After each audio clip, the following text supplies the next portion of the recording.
And good evening, everybody. Welcome to the September 9th meeting of the Wilmington Board of Selectmen. My apologies, we're just a few minutes late. We are coming from an executive session for the purpose of discussing strategy with respect to litigation regarding Bettering LLC and 362 Middlesex Avenue. All of my colleagues are present. Please join me in the Pledge of Allegiance.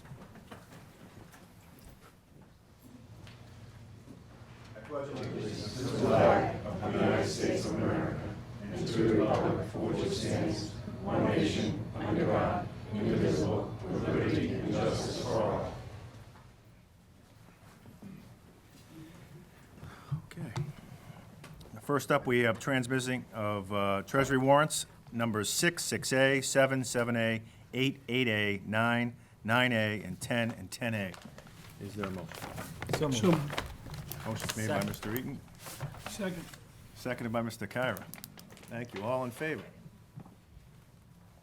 All in favor? I believe it's Mr. Gordon? Yes, okay. Yep, I did. It's unanimous. Thank you. Thank you. Sorry. No problem. And we have one set of minutes to approve from October 23rd, 2018. Is there a motion? So moved, Mr. Chairman. Thank you, Mr. McCoy. Motion's made. Yeah, just a quick question. The minutes say October 22nd, the agenda says the 23rd. I don't know if that needs to, I know I'm being a little technical with it, but No, I appreciate that catch. was it the 22nd? It's the 22nd, so it's a typo on our agenda this evening. And we'll correct that. The actual minutes themselves are correct date of October 22nd. Thank you, Mr. Kyra. Motion's made by Mr. McCoy. Is there a second? I'll second. Seconded by Mr. Kyra. Thank you. All those in favor? I would be abstaining since I wasn't on the board at that time. Well, thank you. So that brings us to 4 in favor and 1 abstention. Okay. And with that, we'll move right into our first appointment with someone who's no stranger to this board, Mr. Scott Garant, on behalf of Mr. Richard Lowe, WF Pizza Company, LLC, doing business as Tremezzo Pizzeria, with a request to obtain a common victual license for the property located at 296 Shawshene Avenue. Gentlemen, good evening. Good evening, thank you, Mr. Chairman. Thank you for being here. Rick Lowe with me this evening. Believe it or not, it's been, in December, it'll be 5 years since Tremezzo Ristorante opened on Lowell Street. Become a favorite destination for folks in town. And Rick won't tell you, so at the risk of embarrassing him, I will. During that time, Rick has made it a point to use the restaurant as an opportunity to serve the community through numerous efforts. Rick has always emphasized the importance of giving back, whether it is volunteering at hospitals and shelters, donating food to families in need, hosting birthday parties for children whose families are going through a tough time and can't afford to rent the hall, donating dozens of backpacks to school children in town, and more. Tremezzo and Rick have been recognized as generous and supportive members of the community.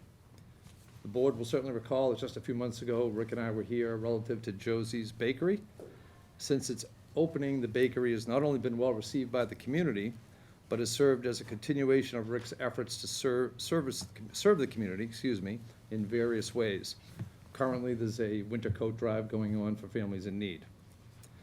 The opportunity to establish a new location on Shawshene Ave arose, and Rick decided, with his gung-ho spirit, to give it a go.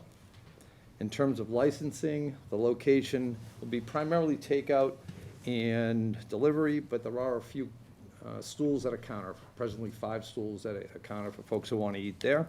That's the reason for the application for common victual license. And with your indulgence, Mr. Chairperson, I will defer to Rick to talk about the offerings at the new location. Please. Hi, everyone. Good to see you again. Obviously, it's going to be Tremezzo Pizzeria is going to be the name, and we do believe that Tremezzo, with the 5 years that we've been there, with the history and the efforts that we've had, we like to think that when people hear the name Tremezzo, they think of great, they think of quality, they think of a lot of great things for the community. So it made sense, obviously, to do that. Plus, I couldn't think of another name at the time, so I said, Tremezzo Pizzeria. We're going to serve Italian pizza. We're also going to have sheet pizza there. We were blessed that one of the employees, one of the staff members, team members rather, her father owns Umberto Galleria in the North End. He came over the other day and taught us how to make the pizza just like they do the sheet pizza in the North End. So we're gonna have sheet pizza, we're gonna have Italian pizza, we're gonna probably offer about 4 or 5 selections of pasta as well, similar to what we have in the restaurant. We're gonna have lasagna there, and we're also gonna do something that's been very successful for us at Tremezzo, is the family meals. And that is something that like a parent can grab on the way home from whether it be school or sporting goods, or what have you, and they can get, you know, a salad and the entree and dessert. So it's great. I think it really helps out the moms and dads who are busy and helps with the kids. So we're going to do that as well because like the school being right next door, it kind of makes sense for the parents who pick up their kids, maybe grab something on the way home, so make it a little easier on them. And certainly, you know, I've always believed that if you can get the kids to love you, the parents will come. So with that being said, we're going to have, you know, the pastas, we're going to have the pizza. And I think we're going to stay there. We're going to be kind of, we're really going to not have 1,000 selections like a lot of places, pizza places do. We're going to have a very small compared to most because I believe in quality. And I think that I've always taught that, you know, do a few things and do it really, really good. So that's what we're going to do. So, and we'll have some specials similar to what we do in the restaurant, which will be a little different than what pizza places typically do. But we look forward to it. I think it'll be a lot of fun. So. Well, thank you both for being here, and we'll welcome any comments, questions from my colleagues. I do have one question just to start off. Yes, sir. It's actually in regards to the previous business. I want to know, my suit fit a lot better before the bakery opened. Now, when I put this on this evening, it just didn't fit, but. I know. Someone said to me the other day, he said, wow, you must get a lot of exercise running back and forth. I said, I do. However, every time I go over there, I knock down 4,000 calories. And so it kind of, you know, it works against each other. But, Those cannolis. yeah. Thank you. Actually, Mr. Chairman, if I may, what's going Sure. to pull me across to that side of town, and Rick, correct me if you've changed your mind, but you know, you go to the noodle places and they give you a bowl of noodles, you can pick your protein, pick your sauce. Rick is talking about doing that with a risotto. Yeah, it's something that's, it's a little bit different than what, you know, we want to stay with the Italian theme, and I think that, you know, just by chance, our risotto at Tremezzo Ristorante has been wildly popular. We've won a lot of awards with it, and I thought to myself, you know, what's a great dish that is Italian that you can do something like that? So, you know, we're gonna have a risotto, and you're gonna kind of choose your own protein, we'll do some sauces, whatnot, and we'll do some vegetables, and risotto bowls, per se. I don't think anyone's really doing that. I think it's out of the box thinking a little bit. A lot of people are doing rice bowls and whatnot, but this is a risotto bowl, so we look forward to that. I think that'll be really good, and I think that, you know, risotto is a classic comfort food, and I think that'll be popular as well, so. I just Mr. want Karen. to take off of what Mr. Grant just said about the risotto. As soon as I heard Umberto Galleria, I know the guys over there. If you can make the pizza, I'll be there every day. If you make the pizza like Umberto's, I'm telling you. We're gonna try, we're gonna do our best. I It's, worked in Boston for 22 years, and every Friday, we hiked it down to the North End to go to that, I'm trying to figure out the Umberto's. formula of when you run out, you get to go home That's- type of deal, you know what I yeah, mean? yeah. Because I'm only gonna make like 4 doughs, and I'll be out of there by like noontime, and, you know, and But we I'll always be ask, fishing. we always ask for a rice ball too, arancinis. If Yeah, you're yeah, doing that'll be- risotto, you gotta that'll get be- the that's coming. arancinis there. Yes, sir. Learn how they make them. Great food at Tremezzo's, Josie's, Well, thank just you. wonderful what you do in the community Well, for the residents of Wilmington. Thank you. And this I'm looking forward to. Well, thank you. We're honored to be a part of the community, and you know, I was always taught from younger days that when you can do something for people, do it. And we've been blessed to have a vehicle like Tremezzo that's allowed us the opportunity to do that, so. Thank you, Mr. Chairman. I'm going to give you a nice little plug as well. You know, you're an outstanding businessman. I see that you really give to the community, and that means a lot. But you do have an outstanding restaurant. I've been in there several times. But no one knows chicken parm better than my son, Chris. Kid's 6'5", 280 pounds. But when I did own Michael's Place, we went out to eat at another restaurant, not in Wilmington. Dad, not like Michael's Place, but I'll tell you, since I sold it, been in your place, my son loves your chicken parm. So I want to let you know that he enjoys it, and I talk about him quite a bit. thank you. And That he means a lot. knows that. And I got to tell you, talking about the cannolis, I'll admit, I've gone to Lakash. I gained a few pounds over the last 4 years, unfortunately. I've gone to Lakash. It's a great bakery as well. But I tried your cannolis, and I'm not just saying it. I give you a plug. Even my wife said it. She goes, honey, Michael, I think this is better than Lakash's. And I got to tell you that, you know, and I would be honest with you. And I think you're an outstanding human being, too, and I hear a lot of great things. And you got a great restaurant. And I know you're going to do good. Who knows, man? Might need a job or something someday, but, you know, I'll give you a call, but thanks a lot. We can work that out, thank you. Thank you. I don't do well with compliments, but I appreciate that, it's very nice, Yeah. it means a lot, it's an honor. Well, you're gonna struggle through the rest of the table. If I had to guess. Mr. Eaton? Yeah, Mr. Lowe, I'm surprised that you've been here for 5 years, because honestly, the way that you really become a part of our community, it feels like you've been our neighbor for an awfully long time. I want to thank you for the way that you've really just embraced the community that's here and helped out folks in need. And I know that there's far more examples that your very capable council hasn't mentioned, that you've helped out a lot of people, and it's not for praise, it's not for business, it's just because you do things right. And I do want to thank you. I'm going to vote in favor of this on the merits of the application, not because I think that you are a nice guy or anything, but I do want to compliment you on the way that you conduct your business, because I think it's admirable. So, thanks. Mrs. O'Malley? Yeah, thanks. So, just as a mom of 2 teenagers, I have to say what I love the best about going into your restaurant is seeing my kids' friends working there. And I think it's awesome that you're employing local Wilmington kids. For some of them, their first jobs, and seeing them hustle and working really hard for you. My daughter, Megan, was introduced to your chocolate-covered strawberries on Saturday at Josie's Bakery because her friends work there. So thanks for that, because I will have to drive across town. We live close to where you're moving to, so I expect I'll be one of those frazzled moms buying the dinners to take home to feed the kids. So I appreciate the thought behind that, and I think that that's going to be a great asset to the town. Instead of it just being kind of another pizza place, it's going to be something that really makes sense for us. So I appreciate that. And now, to prove that I'm the troublemaker, I do want to point out Terry's here, and I think a great sample audience when you're testing new recipes would be to bring some of those recipes down to the senior center and see what they think of it. So I might be causing a problem by saying that, but I think that would be a great sample audience as well, since a lot of those people probably have their own family recipes and they can compare how you're doing. But I thank you for all that you're doing for the town and for adding value to the businesses here and the restaurant kind of base that we have. Thank you. Yes, I think a lot of the things that I wanted to say have been said, Rick, but I would just certainly add that not only did we enjoy the cannolis at my house about a week or 2 ago, but we're really grateful for all you do for this community. I think would be really remiss if I just simply called you a business partner. You're the epitome of what we would look for in a partner in this community. The amount that you do for people in this community is incredible. It doesn't go unnoticed. Mr. Eaton said it. Mr. Grant was very modest in the things that he mentioned. We could go on, the things you've done for children. It's incredible around the holidays, and it's extremely moving just to think about some of the things you've done in a short period of time. So it leads me to believe that you will have nothing but success with this new venture. We wish you well. We'll call for the vote in a second. I think I know how it's going to go.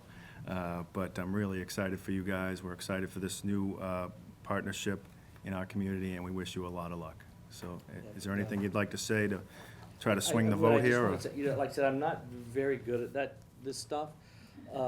My business is a tough business, and it's a grind, you know what I mean? And it's kind of a thankless business, and it's the hospitality industry, right? So we get joy out of being hospitable and taking care of people in many different ways. And I'm the luckiest guy in the world because I have 3 wonderful kids and a wonderful wife. But beyond that, to have a vehicle to do things, because it gives me a lot of joy in the people that we work with to be able to do stuff for people, And if it weren't for that, then maybe we couldn't. So I can't tell you how much it makes me happy, nervous, and I'm typically not nervous, but you guys are wonderful, and it's quite an honor to have heard all the nice things you said, and I appreciate it. Absolutely. Anything else? I haven't tried your lobster tails yet. That's gonna be the thing. All right, Did you man. see the video where we didn't put we did a live video, and we With didn't put that- the cream in it, and the guy was eating it, and he's like, these are terrible. Well, I saw the video with the Phantom Gourmet, and they asked, I wanna see those lobster tails. Yeah. And you didn't have them filled in the I shelves. kept telling the guy, we do not fill. Yeah, But- yeah, so you, all right, thank you, Mr. Swin. I think it's tough to keep anything on the shelves in your business, so With that, we'll call for the vote. Does anyone like to make a motion? Here's the recommendations first. Oh, Yeah, just I think that's a great recommendation. Thank you, Mr. The Health Director, Shelley Newhouse, recommends approval of the application for common victualer's license, as does the Building Inspector after review an application submitted by Scott Grant Esquire on behalf of WF Pizza Company LLC for common victualer's license. I find no zoning or building code violations. Great. I'll make a motion to approve the license. Thank you, Mr. Kyra. Is there a second? I'll second that. Second's made by Mr. McCoy. Is there discussion? Seeing none, all in favor? It's unanimous. Congratulations. Best of luck. And we encourage the entire community to come and support you and your ventures, and we hope to continue this great partnership for a very long time. You guys are great, thank you. Thank Thanks, you. folks. Have a good great evening. night. And now you've made us all hungry. We'll move on.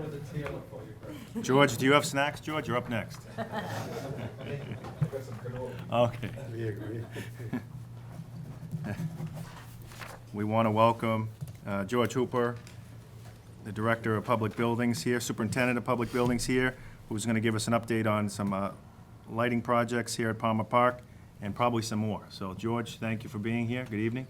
Good evening, Mr. Chair, members of the board, Mr. Town Manager. Yeah, I was asked to come out and give an update on the Palmer Field lighting project. You know, as you know, it was a capital project that was approved at our last town meeting. It was $75,000 to come in and upgrade the existing 1,500 watt mercury vapor 480 volt fixtures that we had out there. They were failing. They had been there for quite some time, part of a volunteer group that had put them in back in the late 80s.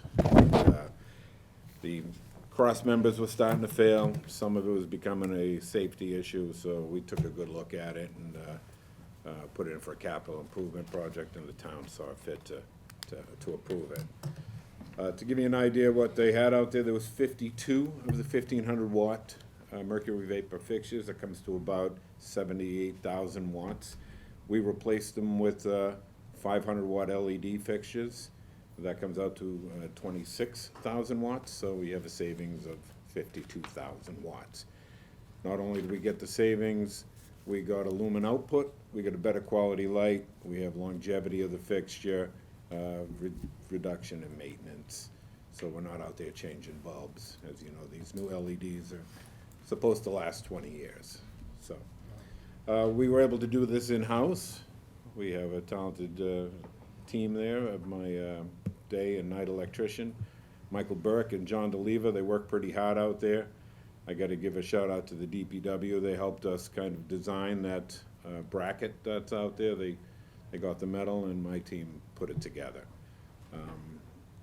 The savings out there is, like I said, 52,000 watts. Usually gets used during the football or Pup Warner season, but I think with the quality of light, once people start to see this, that it's going to promote other uses. You probably see Little League out there using it, maybe some lacrosse and flag football.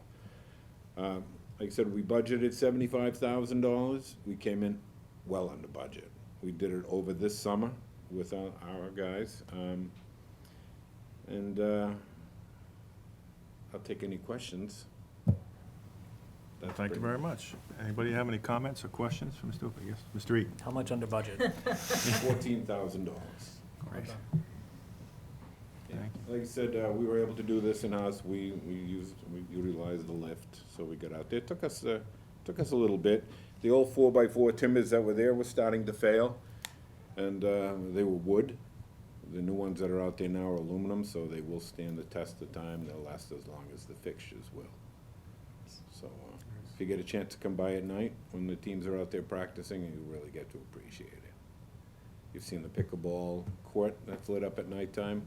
Very similar in design. We did that also in-house. Smaller fixtures, though, not quite as bright. Yeah, I would just say, having spent a fair amount of evenings here when teams are out in the field, it is impressive to see the different lighting out there. It's a a much more focused light, similar to the tennis courts in some respects, but the same type of light source. So it really, I think, it's enhanced that whole athletic complex out there. Right, some of the savings that we got, we were able to go through Mass Save when we bought these fixtures, so we got them at a discounted price. So we utilize them through our town account, and Mr. Hooper, did you say that the poles were changed too? Did I no, hear the that poles were correctly? existing. Oh, okay. There was no I'm need. sorry. We had Reading Light down here also looking at, we straightened out one of the poles. There was no need to at the time. So And they're aluminum poles, or, the brackets are aluminum, the poles are the wooden telephone Wooden. poles that are out there. The, and they were all fine? they were all fine, correct. The timbers that were across, they were just 4x4, old creosote timbers that were holding them up. So they'd been there for quite some time, you might recall. And, they Why, were because stud- they've been around a while? Me too. Any other questions? Well, seeing none, I just want to say that also compliment you on not only this project, and great to see that we've got cost savings as well, but compliment you on some of the feedback I've gotten from folks in terms of how well you guys got our schools ready to go, and they're shiny, and floors are looking sharp, so the kids are ready to learn, and so I've got a lot of feedback on that, so really want to compliment you and your team on that as well. So it sounds like it was a busy summer for you guys. Yeah, it was a very busy summer. We also did our other lighting project, as you know, I know we weren't talking about it, the West Intermediate, the first phase, and that went well as part of our continuation of our programs that we do to increase energy efficiency and improve our buildings, so. Great. All right. I hope you'll stick around. Our next appointment is somewhat relative to you, so Yeah, I'll stick here. thank you very much. Appreciate it. But thank you, George, for being here. All right, we're moving on. We're just a couple minutes back on schedule here. Welcome up Terry to the table, Director of Elder Services, for a program update. Always a pleasure to have you here, Terry. Thank you so much. Thank you for having me today. I really appreciate it. I think the first order of business for me to be able to speak about is that everybody that was at our last annual town meeting knows that we got a new position, part-time with ourselves and part-time with veterans with Lou. And I made sure that Patty Meehan was here with us today. Patty, welcome. So she's been with us for a couple of weeks now, and things are going very, very well. She and Laura Pickett, who is the head case manager, make quite the team. And we've already have on quite a few cases, and things are really working out well in that way. What we're finding in doing that is that most definitely Lou, obviously with working with the veterans, and ourselves, there is quite a blend over.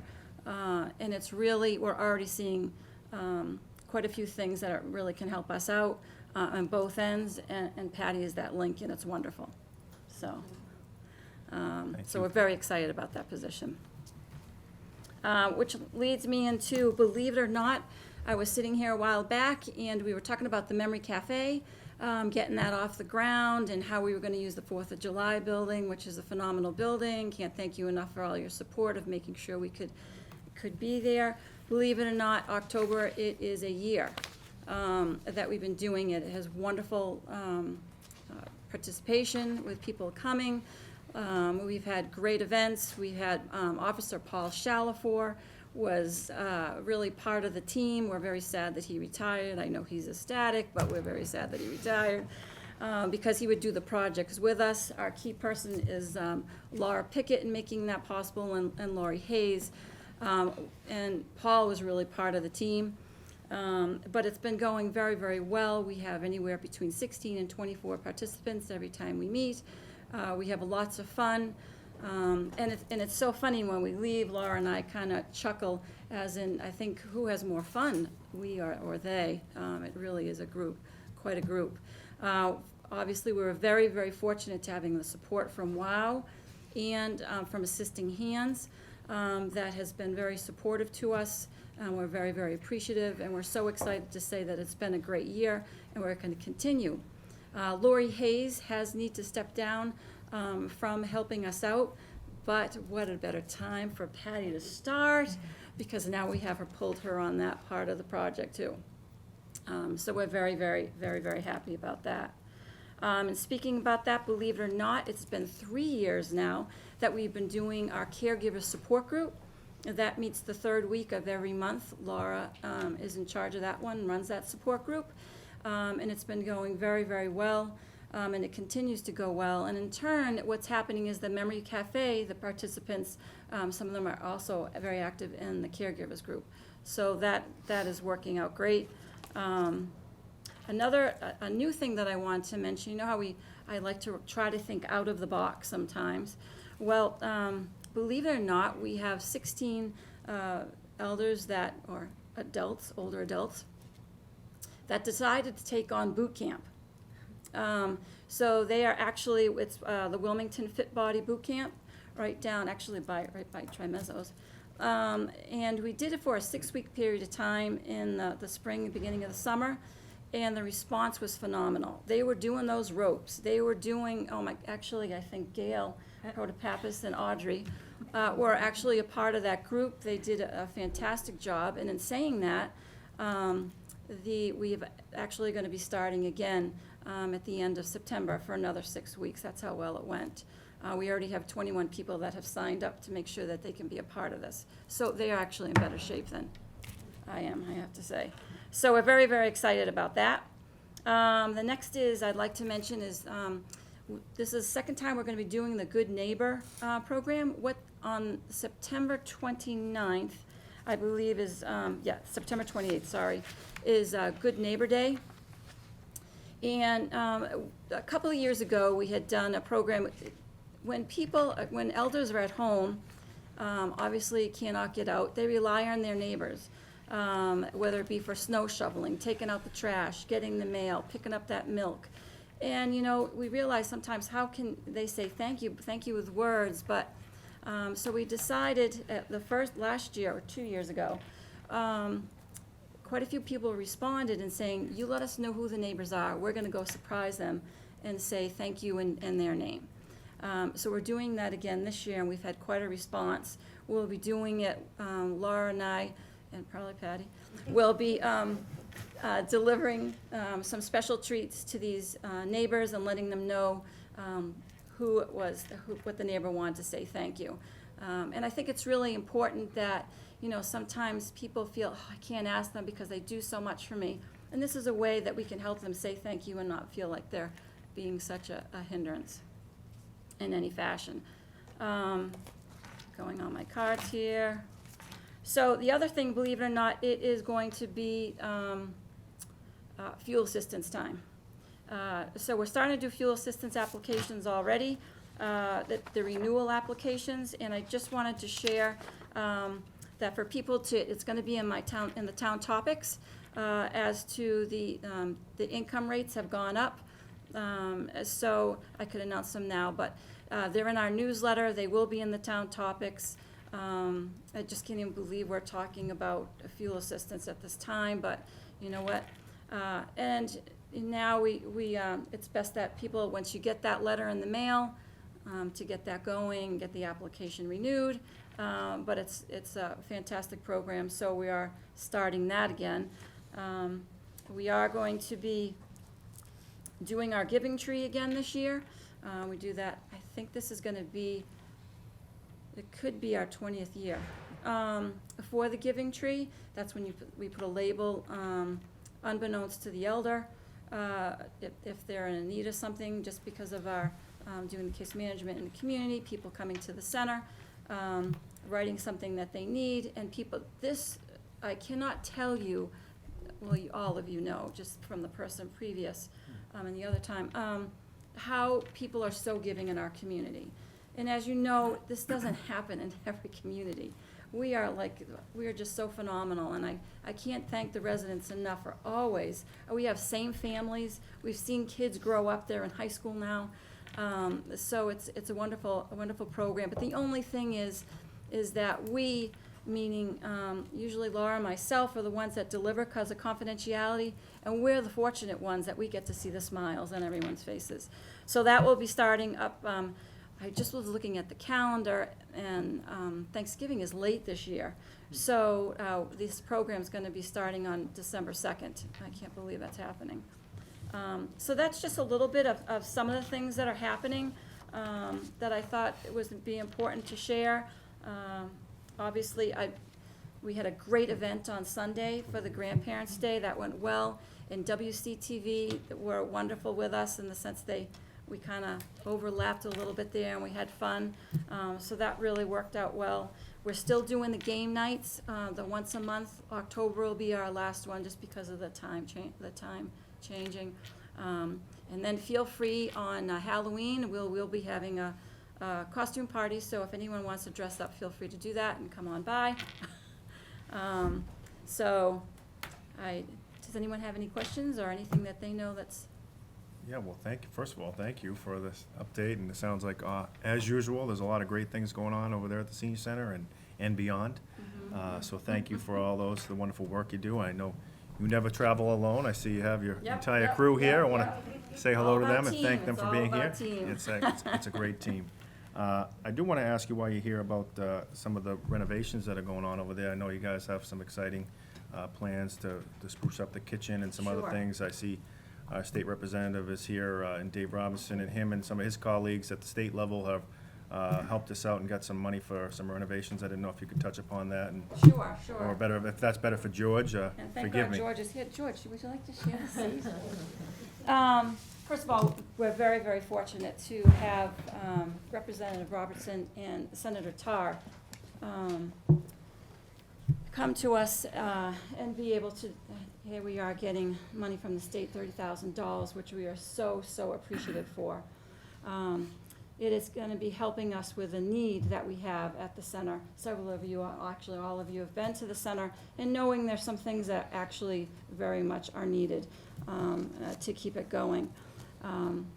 You know what? I think I'm going to pass this a little bit for you, and then I'll Sure. jump in. As you know, the senior center, it's a repurposed school, built in 1935, wooden structure, so, and then in 1986, it was repurposed for the senior center. And it's served its purpose. We continuously do repairs and upgrades in the building, lighting repair upgrade that we just completed also. Some of these improvements, in the kitchen that we're looking to do, I'm working very closely with Terry.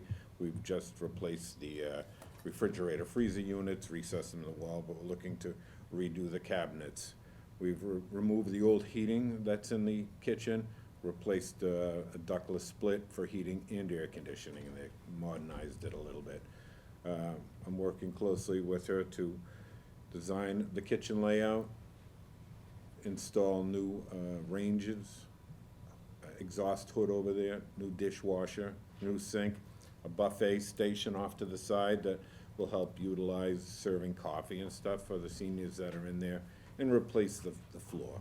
And it's all upgraded that is needed. It's just worn finishes over time that it has to be done. Also in the main hall area, we've recently just refinished the hardwood floors, but the existing ductless splits that are there, one of them's just failed this summer. We're gonna have to upgrade both units that are there. They're discontinued, no longer can get parts for it. We're looking also to upgrade the audio visual that's there for the sound system, microphones, amplifiers, LED screens, and speakers throughout. And it's just part of an ongoing process, and that's where this money is gonna kind of help us to get this completed. So I'll be working pretty closely with Terry. I think you know how we were saying that the radiators came out, and we had, one of them was a cast iron, which was quite a show to get that out of the building. But at the same time, there was very much needed to do that because that was actually ruined, like the flooring needed to, because of the steam heat and types of things. So these projects that are being done aren't to beautify the center. It's really to like get it up to, because it's needed. Right now it's needed. And that's why it's just so wonderful at that time that the representative and the senator came to us with this grant to be able to help that, to keep us functioning. But again, it doesn't take care of, obviously, of all the problems. And George and his team have been phenomenal in making things happen. And especially, and then now when we find out that the air conditioning unit in the large function room is kind of went kaput. Thank God it didn't do it a month ago, because we've had a lot of people up in arms. But these are the types of things that are happening in the building. Anything else that? There's gonna be additional improvements that goes through. Like we talked about some door replacements and finishes that'll need to be done. But it's just to make it a little more comfortable in the building to spruce it up, and So the air conditioner is being replaced? yes. Yes, great. Great, I see the representatives here. We're all very grateful for the allocation that you and your colleagues were able to get us. I don't want to put you on the spot, but I'm going to anyways. And I know you and I talked recently how important this funding was to make improvements there. And you think, what's the chances of something like this in the future? You think we could try to push up on the hill for something more? Absolutely. Funding like that? Budget That'd be great. application like this, you know, it's an easy sell, something like this. I understand the importance of appreciating our seniors and giving them a functional place. And I know, especially with everything that Terry organizes down there, they see how active and important it is to Wilmington. So I appreciate everything. And absolutely, if you would like a second or even a third push down the line, happy to do so. No question about it. Really appreciate your efforts there, and I'm sure we'll continue to give you the nudge on that, so thank you. Absolutely. Anything you need, Mr. Chair. But I want to give my colleagues an opportunity to ask questions here. I've taken enough of the time. Anybody have a question or a comment? Just to Ms. Skyra? bring up, the town also appropriated $10,000 in, I believe, your budget. Is that part of this Yep. renovation as well? Yep. So that's included with the 30 and the Correct. 10? Okay. That's what's helping, like, sort of, if you've been in, well, you most likely have been. Yeah. All the lighting has been replaced throughout, so, and we've done that kitchen unit, so there's quite a bit ongoing. Great. So. And That's great. again, It's we good do- news. We also you do do. this in-house, so we get the best bang for our buck. You know, we're not out there hiring contractors, and most of it, 99% of it's done with our staff. That's great. Thank you. Mr. McCoy? Yeah, thank you, Mr. Chairman. I know, once again, Terry, you do an outstanding job. We appreciate you did, with everything you do. And I see Miss Reed in the audience. Yeah, I did get your letter. I want to let you know that, because you gave me a nice little look. And George, you do a great job in helping and assist, and I want to thank the representative for getting those $30,000. It's outstanding. And I got to tell the manager, we got $32 million in free cash. Maybe, we could do a little something here and there. But I really appreciate everything that you did. And you brought up something really important back in 1986, where there was a major renovation. My uncle, Jim Masulli, it was him that actually did that. He got all the carpenter unions to come down, he got donations, and they really whipped that place into shape, and that was back in '86. And I remember him asking me if I would donate all the food and the meals to the carpenters and the unions, and I did that in a small way, and I did. I was happy to do it. But it's been a while. You need an update, temporary update, Thank you. Okay, so I just, thank you, Mr. Chairman. Thank you. Mr. Reed? Did want to echo the thank you to Representative Robertson for advocating on behalf of the senior center and getting us some additional funds. And Mr. Hooper, to you as well for your continued hard work in making some of the necessary structural improvements and I guess increasing the usability of the senior center. Ms. Marciello, I always love to hear the broad scope of services that you provide.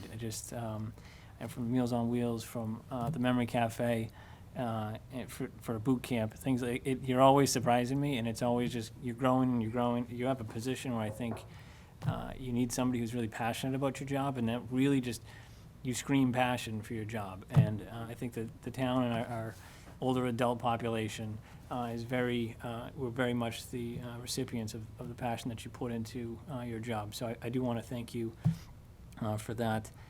You mentioned that the Memory Cafe is down in the 4th of July building and not in the senior center. I was wondering if you could speak a little bit as to some of the challenges that the current senior center poses. So the reason that we're down at the 4th of July building is to the fact of the spacing, as to not enough room to be able to have it. That happens to be going on at the same time on other activities going on, and we had trying to figure out what in the world are we going to do. And that's when the 4th of July building came up. Not only do we use it for the Memory Cafe, we also use it, Thursdays are, actually every day right now is kind of crazy, but Thursdays are very, very busy too. We had a knitting group that originally started with like 10, 12 people. Now it's up to 36 people. So originally they were meeting in the kitchen, and our arts and our painting group, who does phenomenal work, was in this arts and crafts room. Well, they can't it ended up that it was just too big. So there now, the painting group is down at the 4th of July building, and the knitting group is in the room. We're finding that trying to, in making programs or doing seminars, even like we're doing a Medicare seminar, which I'm so sorry we're doing on November 7th, which I should have mentioned. Even trying to figure those things out, we're trying to juggle as to how in the world, let's see, when can we do it where we're not interrupting another class, or we can switch things around. Another example as to what's happening is the parking. So we have exercise classes back to back. So what we try to do is say we'll have a class from 9:15 till 10, and then we don't start the other one till 10:20, hoping that some people leave, and then whatever the time is, and so that some people leave the parking lot, come back. So we're thinking that we may need the 4th of July building for a couple of other things in the future. So, and I'm so appreciative that we were able to stretch out that far using another building, but it's just, we're kind of busting at the seams a bit.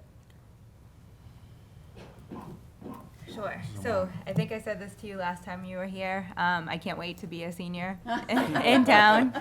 I can't believe they're doing boot camp. I wish I could join them.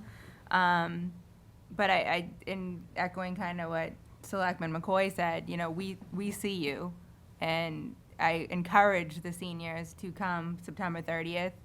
I acknowledge that you shouldn't have to be bifurcating your programs into multiple buildings at this point. I think it's incredibly awesome that we have seniors who are so active, and I hate the idea that we're hoping some leave an activity so others can join the activity. I hate the idea that there isn't one space that can be utilized, just to kind of have a central place that people can go. And I think, the board probably is gonna start rolling their eyes at me because I keep harping on wanting to see a community center type place. I think to have a place during the day that seniors can utilize, that could be used at night for kids other than the schools that are open and available, which is great, but I think there must be a way that we can figure out how to consolidate some of the town's needs. Instead of it being children or older adults, we should be putting the and in the conversation and figuring out a way to support all of the residents. So I wanted to say I see you. Nothing happens quickly, as you know, but please come September 30th with ideas. I also, not to ambush my colleagues up here, but I think when we talk about having kind of an ice rink and recreational facility committee, it might make sense to pursue having a senior, an elder services committee to be examining the same types of ideas. We're looking right now on how we can get an ice rink into town for our youth, which is important and needed. But I would support us having a committee to also figure out what we can do with that senior center. I appreciate that you're inventive in fixing things as they need to be fixed, but I think we need a longer-term plan to add to the list of all the other things that we need to be working on. Jeff, Mr. Hull has heard me say, what I've learned from this job is how to spin even more plates on sticks.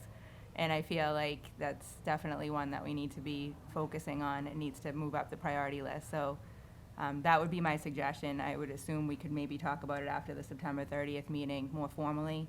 But I appreciate all that you're doing to make sure that those activities are not being diminished in spite of the resources you're working with. Thank you very much. Thank you, and just to, before I give the manager an opportunity, just to clarify, we will be in 3 weeks meeting at the Wildwood for the first time in a very long time to hear from the Facilities Master Plan Committee, George, which you're a part of, and we look forward to that discussion, which will be the first of many discussions. And I think just so folks at home know, in our preliminary discussions, we're hoping that our second discussion with that group will be at the Senior Center possibly sometime in October or November, so that we'll be able to maybe accommodate other folks and maybe try to adjust the time of the meeting so we can get great input from other folks. But as we take the discussion on the road, we want to make sure that everybody's voice is heard. So we yet to set a date, but that's kind of the goal, and we're looking forward to that discussion on the 30th. With that, I want to give the manager an opportunity to speak to the Thank you. So certainly both George and Terry, two of the great department heads that I'm fortunate to work with. Terry, as everyone has talked about this evening, has a tremendous attitude, and being the director of the Elder Services Department and overseeing the programs, and she has a great devoted staff as well, creates really a climate of inclusion and a climate of positivity, so to speak, and incredible amount of energy and enthusiasm. And I always enjoy having my conversations with her because, as crazy as it can get in the over at the senior center, she always has an attitude of gratitude, and that just goes so far in terms of creating that culture that I think people have come to expect at the senior center. George, he is Mr. Fix-It when it comes to town facilities, and as you've heard and you will see, certainly if you've been in the senior center, it's a building that served the town well since 1935, and but as Terry indicated, there are space constraints. Certainly, the board is mindful and has supported the efforts to make upgrades to the building and essentially to do as much as we can with the facility we have. But there's no question that at a point in time here, there is a need for a new facility. Switching gears for a quick second in terms of this meeting that'll happen on the 30th, one of my hopes is that we can, by getting the various decision makers, the Finance Committee, Board of Selectmen, School Committee, Facilities Committee together, that a strong dialogue can begin about where the priorities are.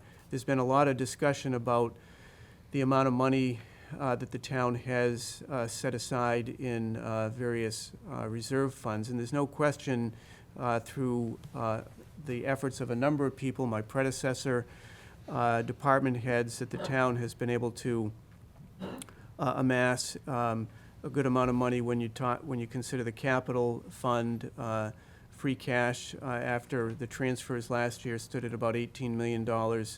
But we also have some sizable obligations. I won't go into all of that again and bore people, but the long and the short of it is, in spite of the money that we have set aside, the cost of building upgrades and building replacements is significant, and there's no way of getting around it like we do in our own family circumstances. You have to prioritize because money, regardless of how much we have, we can go through it in a heartbeat. And as I've said many, many times, we also have to maintain a healthy reserve for the next time the economy turns south. And many communities may not be as fortunate as us, and they will be laying off people and perhaps closing substations and so on. I don't want to be in that position. So, I think this meeting on the 30th is just the beginning of a discussion. I think there will be discussions to follow, as Chairman Bendel noted, and but I think the goal of all of this should be to really focus on what are the priorities and what is the sequencing of the various buildings that will need to be addressed. So stay tuned. And more importantly, offer your comments. Yeah, so we look forward to that discussion. And one of the reasons I chose the Wildwood is the first meeting for I think there's 26 people we counted the other day. They're going to be from boards and committees at the table, as well as our neighbors that will attend to give input, in addition to several different department heads, I would imagine. We chose the Wildwood because I would imagine it's going to be a healthy discussion, and we've got to be out of there by 7 a.m. The kids are going to be coming in the next day, so that'll give us a chance to get out of there. But we look forward to several healthy discussions on where we should go next. So, and I know you two will be an integral part of that, so we look forward to your input as well. Thank you. So thank you to both of you for being here, and George for sticking around. I really appreciate that. Anybody else have anything for these two? And with that, we'll thank you again and wish you a good night. Thank you very much. Thank you.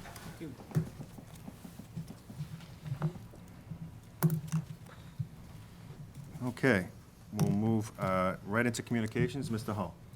The first item is a memo to the board with regard to the high school gym floor. As has been reported, we it became apparent shortly after the school was opened in 2015 that we might have issues with the floor. There were some discussions at the time with the contractor, Gilbane, where we were repeatedly assured that it needed time to acclimate. Unfortunately, that didn't happen, and for the last several years now, we've been pursuing efforts to have the floor addressed, and ultimately concluded that we needed to have the floor replaced. And through the efforts of Town Council and the Board of Selectmen, in June of this past year, we were able to reach agreement with Gilbane. They agreed to cover $175,000 worth of the cost of the replacement. Prior to that, I had instructed George Hooper, the public building superintendent, to put out a bid for a new floor. He received bids. The lowest qualified bidder came in at $219,200. And so this 175 took care of a significant portion, but clearly not the whole piece of the program there. As a consequence, I went to the Finance Committee requesting a transfer of funds to cover the difference. And during the conversations with the Finance Committee, it was also noted that we were mindful and aware of this, the floor buckling, but we were hopeful but had no knowledge of any other circumstances that might exist once the floor was removed. The Finance Committee agreed to increase the amount from the $44,002 that was essentially the difference by 10% of the project cost, so it brought it up to about $66,000. Unfortunately, when we hired American Sports Floor and they've come in and removed the floor, they identified in the subfloor, when you get down to the base concrete, there are areas where the floor has not been properly leveled out, so there are dips. As a consequence, the floor, and I think George had noted even previously, there's a bit of a flex to the floor, which shouldn't happen. So in order to address that, the contractor advised us there were a couple of options, and the one that I've determined is and based upon certainly conversations with George and his recommendation, as well as the contractor, it's going to cost an additional sum of money to bring that up to speed. So the cost is $29,942 is the added cost to the original bid.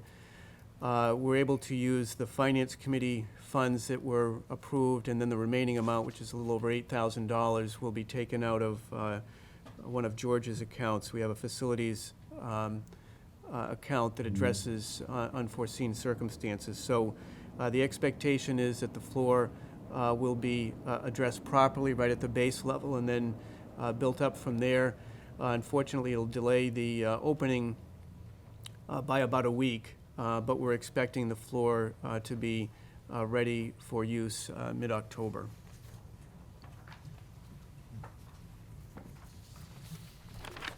Next is a correspondence from the Attorney General's office. Every year, as you know, once articles are approved at town meeting, the zoning articles are submitted to the Attorney General's office for review. We had four articles on the that the Attorney General's office reviewed. Article 39, which they all have been approved, but Article 39 was to remove the moratorium on recreational marijuana that had been established. You'll recall that there was specific language that did not allow for that on a permanent basis. Article 40 was also approved, which was a change to the zoning bylaws and essentially amended the requirements for 55 and over affordable housing. There was language in there previously that set certain limits for the number of units that were affordable. at the advice of Valerie Gingrich, our Planning and Conservation Director. It was her suggestion, and I believe appropriate, that criteria be set to conform to the Department of Housing and Community Development, since they're the ones that set those amounts. We want to make sure we can still count those units towards our subsidized housing inventory. So that one was approved. We also had a change to the maximum density for over 55 districts. Went to at least 15% of affordable units. And then the final article, Article 42, was creating a inclusionary housing bylaw. So all of those articles were approved by the Attorney General. Next is a memo from me to the Board of Selectmen. This is a follow-up on a question that Selectman McCoy had posed with regard to the MBTA Advisory Board. He had noted at a prior Selectmen's meeting some concern about the diminished role of the Advisory Board, and referenced a funding, question about funding. A conversation was had with Paul Regan, who is the Executive Director of the MBTA Advisory Board. He noted that and he in fact had a conversation with Selectman McCoy, and just noted that the budget item that was talked about was actually the bond bill that ultimately was signed by the governor. There were a number of funding programs there, including some of our highway projects, but there was also money in there that went to the Mass Department of Transportation. And then he noted, with respect to the questions that Selectman McCoy had about the diminished role of the MBTA Advisory Board, that in 2015, some of you will recall that during that winter, there were a number of issues with the trains operating and the diminished reliability. The governor impaneled a group of people to give him some advice and suggestions on how to address that, and through that effort, the suggestion was made to establish a board to oversee the management and operation and finances of the MBTA, and ultimately the governor took that recommendation. It was enacted, and there's a fiscal management and control board that's been in existence now for almost 5 years. That board is due to expire in 2020. It's not clear exactly what will happen at that point, but I think those were the issues that Mr. McCoy had expressed some concern about. Thank you. Next is correspondence from the MBTA Advisory Board, just noting that their next meeting is September 17th, 9:30 a.m., MassDOT Boardroom, second floor, at 10 Park Plaza. If I could, Mr. Chair. Just with this and the previous communication, so it seems like the creation of the Fiscal and Management Control Board for the MBTA, to some extent, pulled some teeth out of the MBTA Advisory Board, or is that inaccurate? I guess I'm confused as to what the role of the two of those are. And now we know that the Advisory Board is meeting in 8 days. So I guess, do we know what the purpose, or what authority they're advisory, so I'm assuming they don't have authority, but it's more of a, they're there to make recommendations, but do we know what the roles of these two are? I can't speak to the specific role of the MBTA Advisory Board. My expectation, though, is it's probably similar to, for example, the MWRA Advisory Board, which I had served on for a number of years, and as the title indicates, it is advisory in nature, but they, in the case of the MWRA Advisory Board, they would review the operating budget and the capital budget and submit recommendations, in that case, to the MWRA Advisory, MWRA Authority.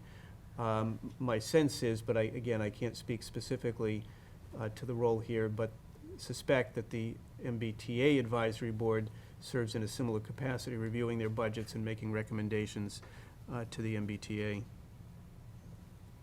All right, so, Well, Mr. McCoy is our representative I don't know if he can address that question. I appreciate that, Mr. Kyra, thank you, and I brought that attention at, I believe, the last meeting. I had a nice talk with Mr. Egan, and he told me that evidently, originally, they did take some teeth out of the MBTA advisory board, giving it to the T, but out of some committee back in 2015, there was a sunset clause from a committee from the State House. I had my notes at that time, I don't have them with me.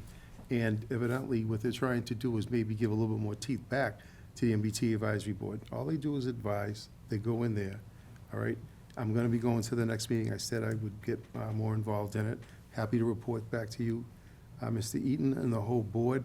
And Mr. Egan did say he was gonna reach out to our representative delegation because he's looking for support from the State House, for the state reps and the senators to give a little bit more teeth to the advisory board.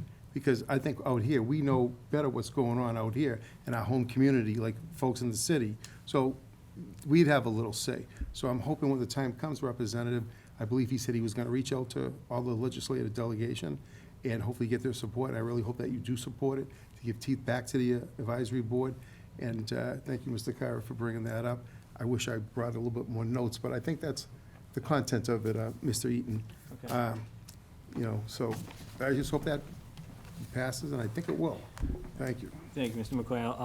I'll reach out to you offline, just, and we'll probably be mostly somebody who takes public transportation more catharsis than anything else, but to bring to your attention some of the issues that a lot of the folks that live in town have experienced recently with the MBTA, particularly in the last 4 months. So I'm glad that you're going to be attending that, and hopefully you can report back to us as to some positive steps that they're going to be taking. So, thank you. Okay, yeah, thank you. Thank you. Next is a letter that I sent to Elizabeth Chen, who is the Secretary of the Executive Office of Elder Affairs. We had not, as of the date of this correspondence, received notice about the specifics on our $30,000 grant award, so I had sent a letter to the Secretary just seeking to get some direction on that. Since that time, in fact, I had a meeting with the Elder Services Director, and we have the documentation now, and we'll be ready to move forward there on the funding, as I understand it, is a reimbursement-based funding, so we spend the money and then we make application for reimbursement.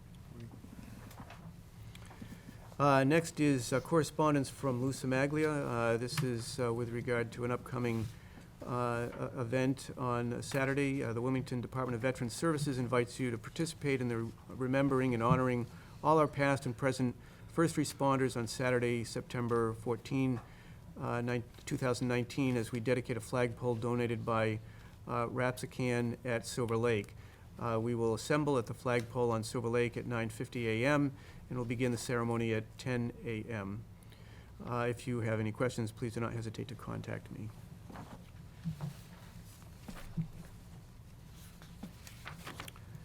Just noting the appointment of a member to the Finance Committee.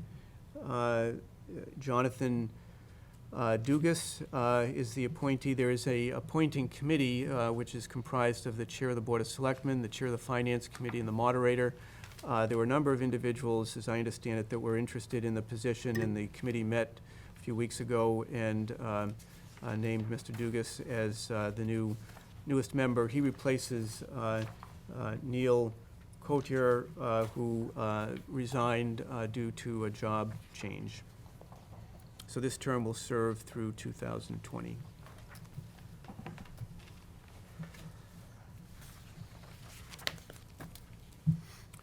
We have a notice from the Mass Municipal Association.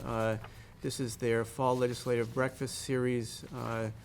And every spring and fall, they have a set of meetings that take place across the Commonwealth, and they encourage the respective legislative delegations from the various communities to attend, in addition to local officials, to get a pulse, if you will, on what is happening legislatively, and also to offer comments about particular priorities that communities may have or legislators may have. So those sessions are coming up here in the next few weeks. The closest venue to Wilmington is Linfield, and that is on October 4th. If members of the board are interested in attending, please let Beverly know, and she'll get you signed up.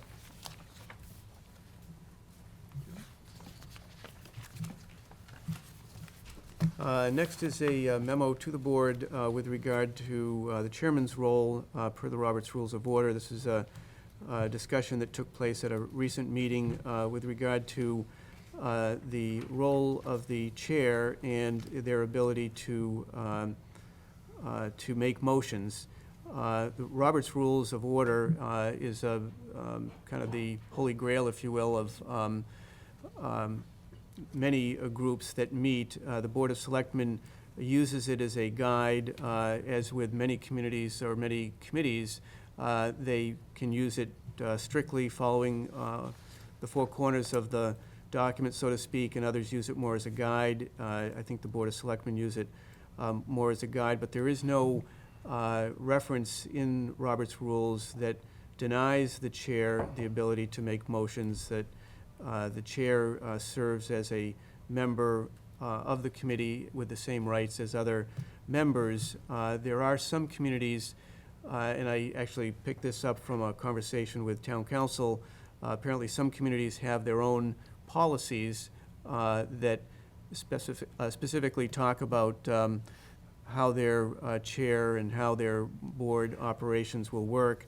The Board of Selectmen does not have a particular policy, so in the absence of a specific policy that would state otherwise, the chair does have the ability to make motions as they deem appropriate. Mr. Chairman, can I make a commentary, if you don't mind, please? I know this was brought up because I did mention at the last Selectmen's meeting, and if I can just take a few minutes, Mr. Chairman. Sure. I just would like to say, I've always showed you respect. You know, as chairman, it says right in here that, you know, there was a thought that the chairman has fewer rights.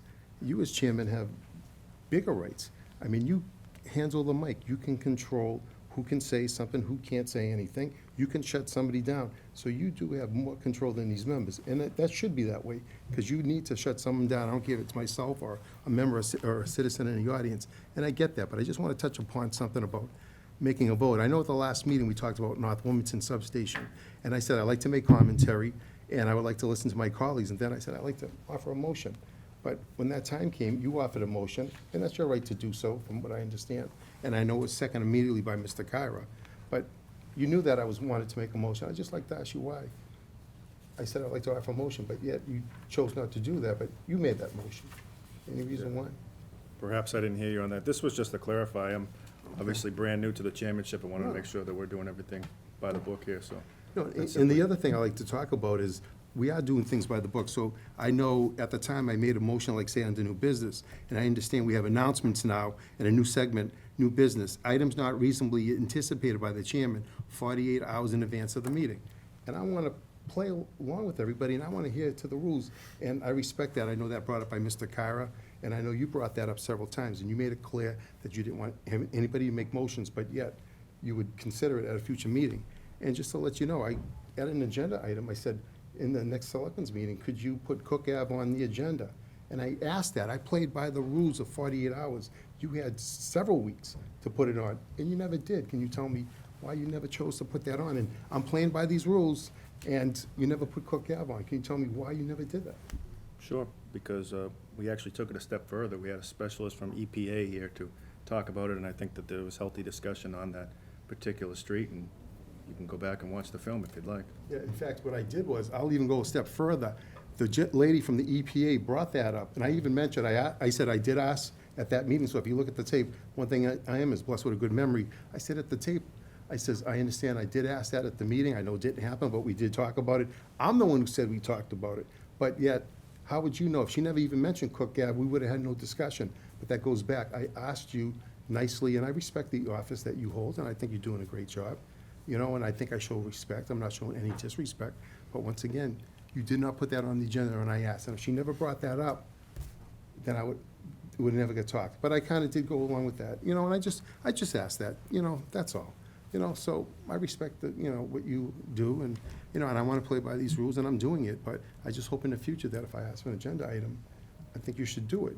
Because if you don't do that, then if I want to make a motion, they can either vote yea or nay under that segment. But I want to work with everybody, and I just wish in the future that if I ask for an agenda item, I wish that you would do it. That's all. Thank you. No, absolutely, that's a reasonable request. I would just add that if Ms. Jennings hadn't brought it up before me, it would have been brought up at the request of you, and giving you the respect as a colleague. I appreciate that, but We did talk about it, right? I mean, the bottom line is, we did talk We about it. did talk at about it. length, We didn't yeah. talk about it, but it wasn't on the agenda. It wasn't, I asked, can you have an agenda item specifically for Cook Ave, but it wasn't on the agenda. We did discuss it, but it wasn't on the agenda. You know, that's all. All right? Appreciate the courtesy of bringing it up, and I hope you'll extend me the same as a brand-new, just 3 months or so as a chair, and I know you've been doing this for quite a while now, and I appreciate you extending me the courtesy of right, making no a mistake here and there. How about that? Yeah, I make mistakes too, and I'm probably old enough to be your father, you know, but I appreciate it. Yeah. Thank you. Very good, Anyways. Mr. Chair, just, Sure. I believe to provide some explanation if there are folks that haven't been watching every meeting, but I believe the discussion that we had with Ms. Jennings, she actually had suggested that we hold off on making any commitment on Cook Ave, because I believe, certainly I left that meeting with the impression that the EPA's plan for remediation was going to specifically address Cook Ave. So I don't want to speak for you, Mr. Chair, you're more than capable of doing that for yourself, but my understanding was that we were operating with the understanding, or with at least the expectation, that Cook Ave and the water supply to Cook Ave would be something that the EPA would be, at the very least, addressing, and that us getting involved at this point might complicate that resolution.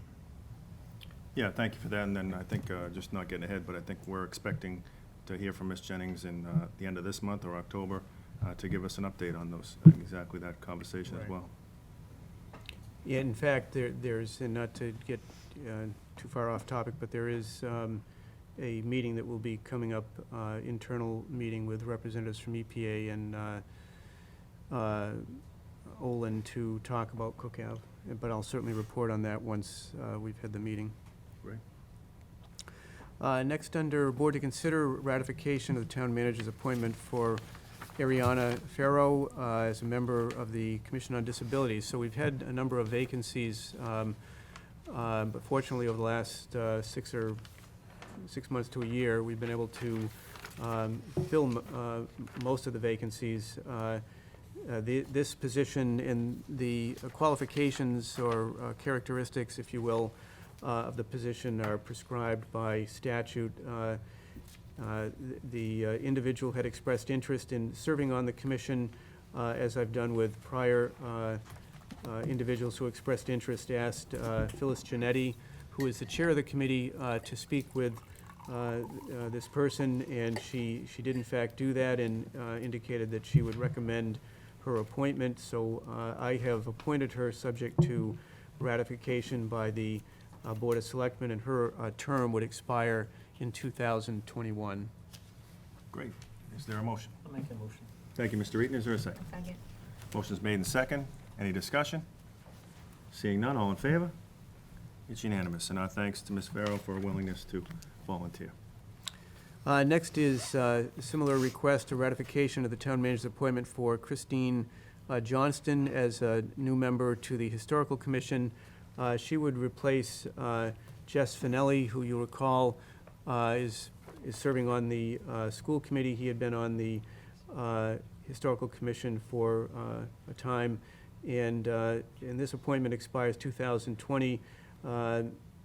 Christine met with members of the Historical Commission, as has been my practice, to have the commission have an opportunity to speak with the candidate and also just get the candidate to get a sense of what their role is. So I would request that the board ratify the appointment of Christine Johnston. And we thank Ms. Johnston and Mr. Finley for their volunteerism. Is there a motion? Make the motion. Motion's made, seconded. Any discussion? Seeing none, all in favor? It's unanimous. Next, it's hard to believe, but we're coming up on Halloween once again. So this request comes from the Recreation Commission, specifically Karen Campbell, to conduct the 52nd Annual Horribles Parade on Sunday, October 27th. Is there a motion? So moved. Motion's made, Second. seconded by Mr. Kyra. Any discussion? Seeing none, all in favor? It's unanimous. This next one is tough. Yes, so the next one is request for the approval to sell Christmas trees for the Wilmington Methodist Church, John Avanitis, and the Boy Scouts of America, Troop 56, care of John Manini. So it's hard to believe again, but it's that time of the season. 'Tis the season. Yeah, my thanks to the Boy Scouts in this group, but yeah, it's, can't believe we're talking Christmas trees already. With that, is there a motion? So, Oh, go ahead, Mr. Motion's made by Mr. Kyra, Second. seconded by Mr. McCoy. Any discussion? All in favor? It's unanimous on the Christmas trees.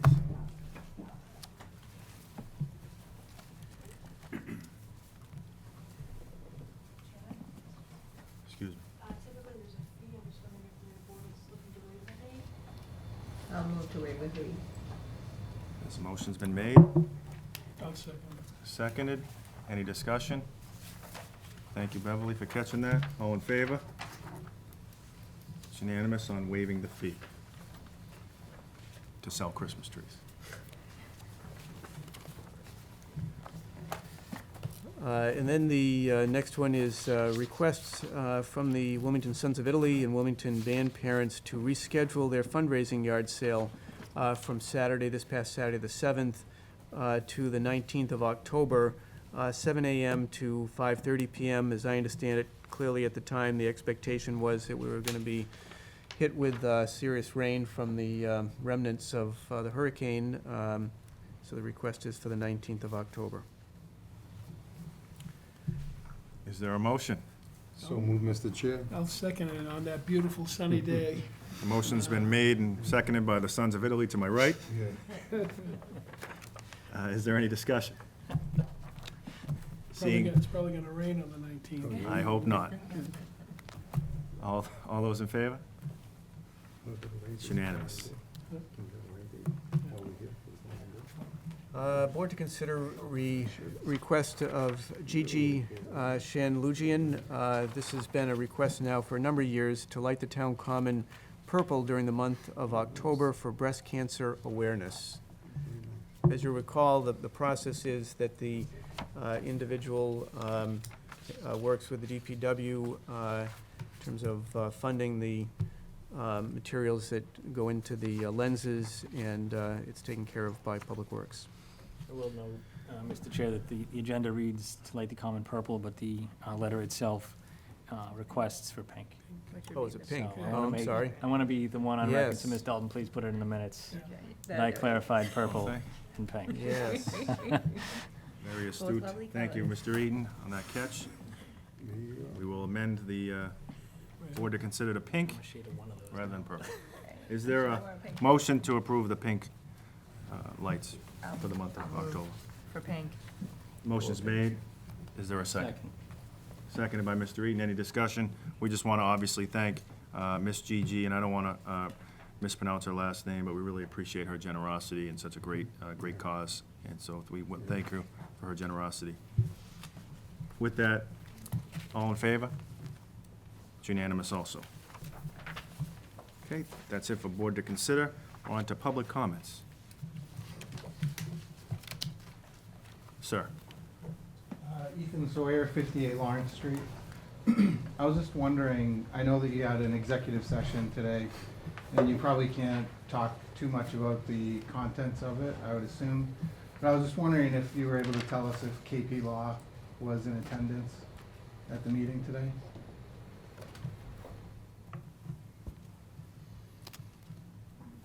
I can tell you that we had a discussion with respect to litigation regarding Beddoing LLC and 362 Middlesex Avenue. That much I'm willing to say without violating any laws. Not able to say, or do you not know if you can say who was in attendance? Again, I can only speak for myself, but I'm going to try to play by the rules, and not knowing all the legal terms there, I'm going to stick with the fact that we had the meeting respect to litigation regarding Battering LLC and 362 Middlesex Avenue. And if the minutes will become public at some point, Sure. when they can, and so the public will be able to know that at that point, but I can only speak for myself. Then I guess I would ask maybe through you to the town manager, if you know, if you're able to say if KP Law was in attendance.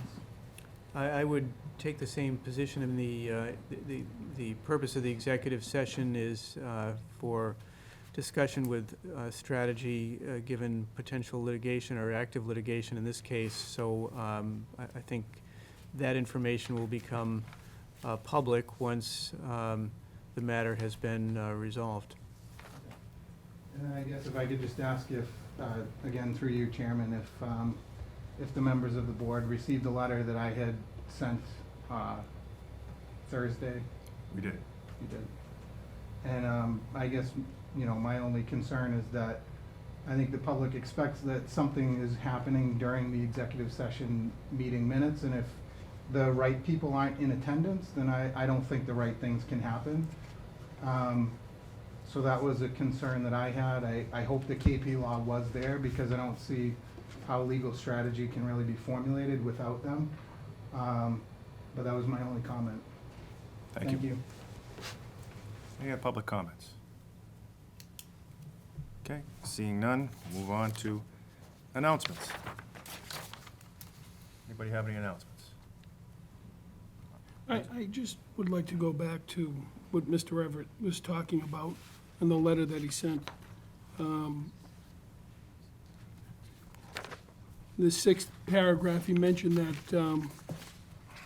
the attorneys representing the town in mediation, then he indicated that KP Law wasn't at that mediation. I believe was, and I think Selectman O'Mahony can make mention that KP Law was at that mediation, weren't they?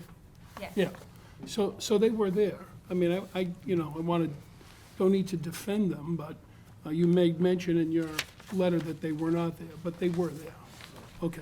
Based on the public record information that was available to me, it appeared that they were not. And it's just a concern that I have, and, you know, whatever they recommend, obviously I trust that. But I just wanted to make sure they were part of it, and from what I could see, they weren't, so that was why I raised the issue. Just to confirm, we did receive your letters. We get lots of letters, obviously, Sure. as you can imagine. Yeah. We have it here, and we also got your emails today. Great, thank you. Okay. Announcements, any other announcements? Oh, Yeah, please. Just, it was unfortunate I wasn't informed about a great retirement party that took place a little while ago for Officer Paul Shalaford. So I heard there was a great recognition, there was a flag raising, and there was a little gathering, and so I just want to wish him congratulations. I hope he understands that I wasn't there. I unfortunately didn't know about it, but I hear that it was a good take, from what I understand, and that you know, there was a good send-off and good retirement party for him.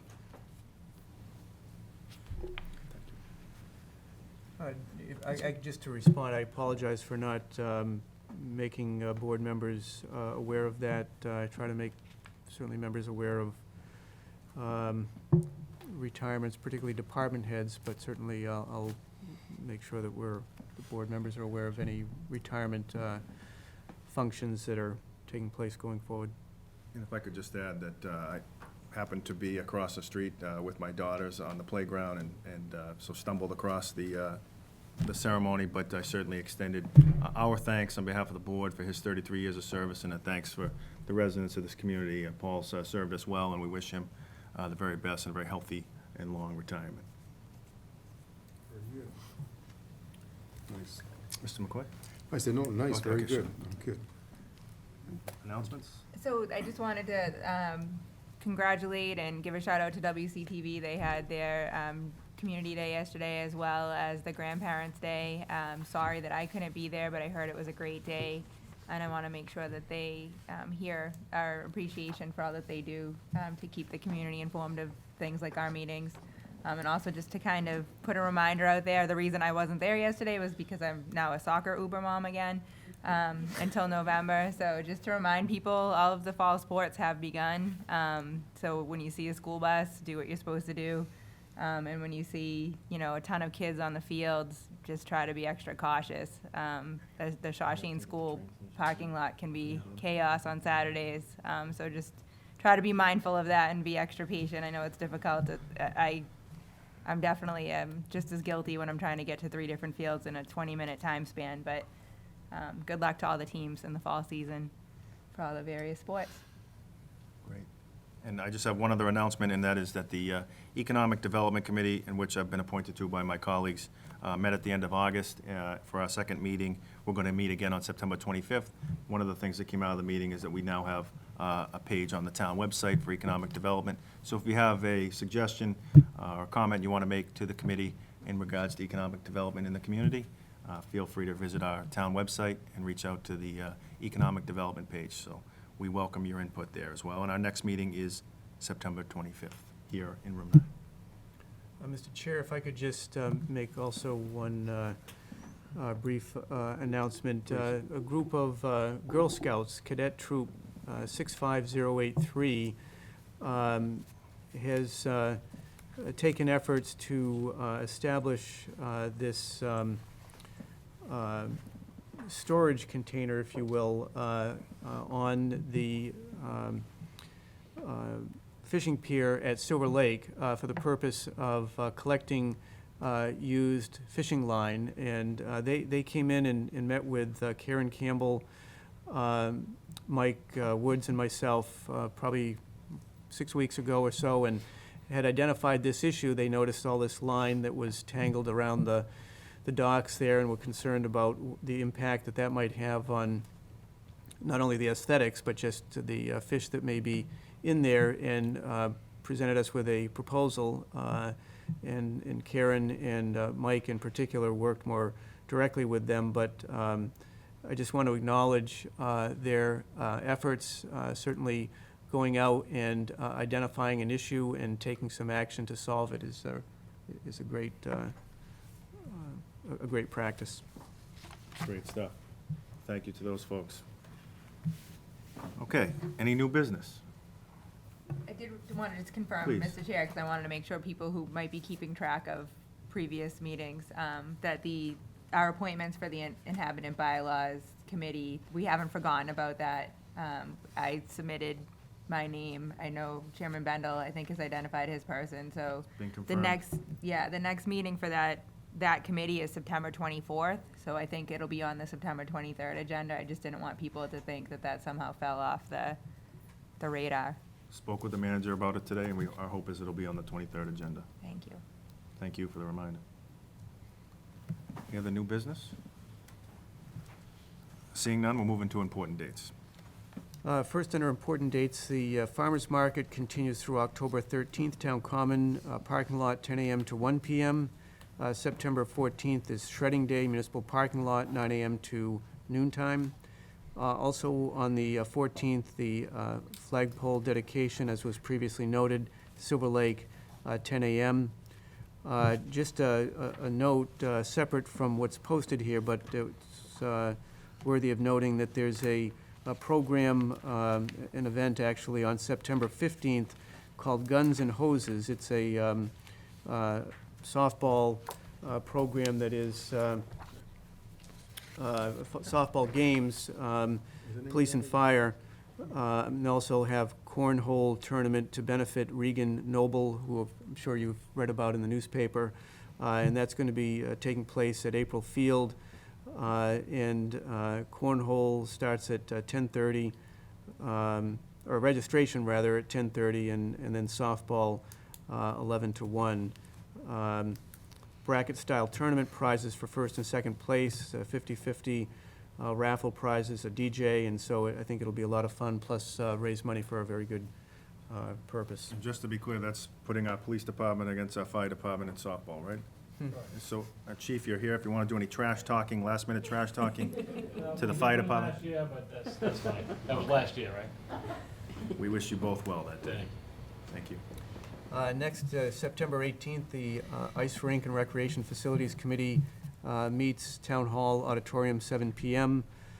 September 21st, annual town cleanup, meet at the DPW, 135 Andover Street, 8:30 a.m. This is sponsored by the Conservation Department. September 23rd, next Board of Selectmen's meeting, Town Hall, Room 9, 7 p.m.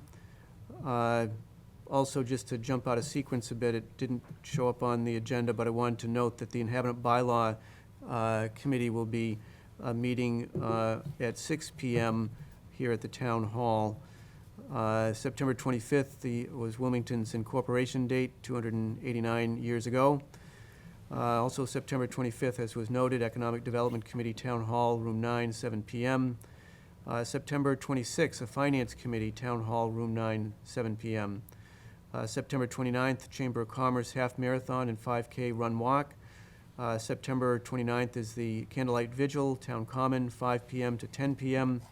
And then, as was previously noted, on September 30th, the Board of Selectmen will be hosting at the Wildwood School Cafeteria at 7 p.m. a discussion regarding the facilities plan, and will be participating with the School Committee, Finance Committee, and the Facilities Committee.